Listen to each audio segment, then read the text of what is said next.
Edinburgh, 1828. James and Mrs. Gray were ordered out of this lodging house, while an elderly guest remained behind. We cannot leave her there. We come back with help before that door closes on her for good. To understand their fear, go back to a city where medical schools needed bodies and legal supply was scarce. Grave robbers were already feared. The period account says Burke and Hare found a still darker route to the anatomy rooms. Hare kept lodgings. Burke moved in his circle.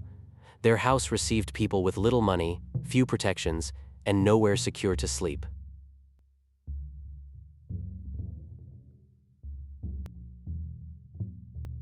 The first body in their circle, the account says, belonged to a lodger who had died naturally and still owed money.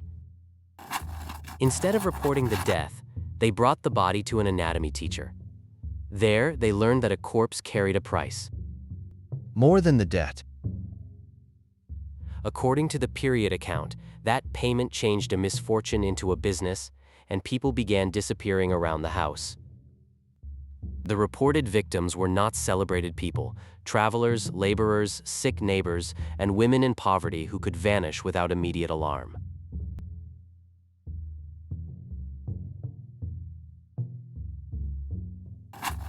The alleged trade depended on speed: conceal a death, move the body, collect payment, and trust that no one would ask questions.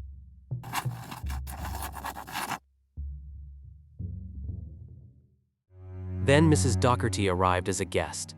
Her visit would break the pattern because other people saw her enter. That woman is alone. James, remember her face. If she is gone tomorrow, we must be able to say she was here. The account says the Grays were made to leave. Their suspicion was no longer private. It became a race against time. We saw Mrs. Docherty inside. We were turned away. Please come now, before they can move her. When the Grays returned with help, Mrs. Docherty was gone. The house suddenly held an absence that demanded an explanation. The period account places Mrs. Docherty's concealed body beneath a bed. The discovery transformed suspicion into evidence. Before authorities could secure it, the body was removed. The account says Burke and his associates sent it toward the anatomy school. A missing woman could be difficult to trace, but a fresh body delivered to a university anatomy room left a trail. That is the woman we saw. Mrs. Docherty was in that house.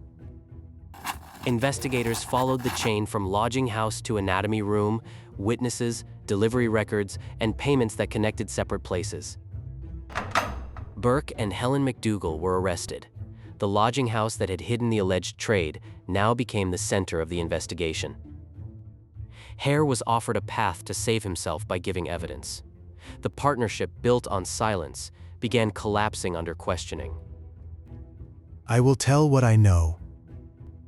Hare's testimony, as presented in the period account, pushed investigators toward earlier disappearances among poor and isolated Edinburgh residents. This episode follows the period account, not an all-knowing narrator. Its claims and details have been debated by later scholarship. At trial, the question was larger than whether a body reached an anatomy room. Could the prosecution prove who caused the death? The lodging house, the missing woman, the anatomy room. Follow the chain and judge what it shows. Hare's evidence helped the prosecution. In the period account, his cooperation was both confession and betrayal, and spared him the same immediate punishment.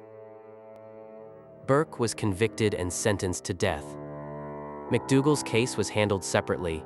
Hare walked away under the terms of his cooperation.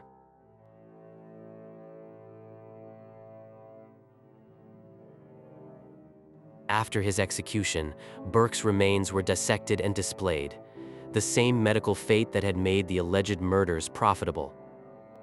The final irony entered medical history. A man accused of selling the dead became part of the medical spectacle himself. The case left Edinburgh with a question that outlived the trial: what happens when poor lives are treated as raw material?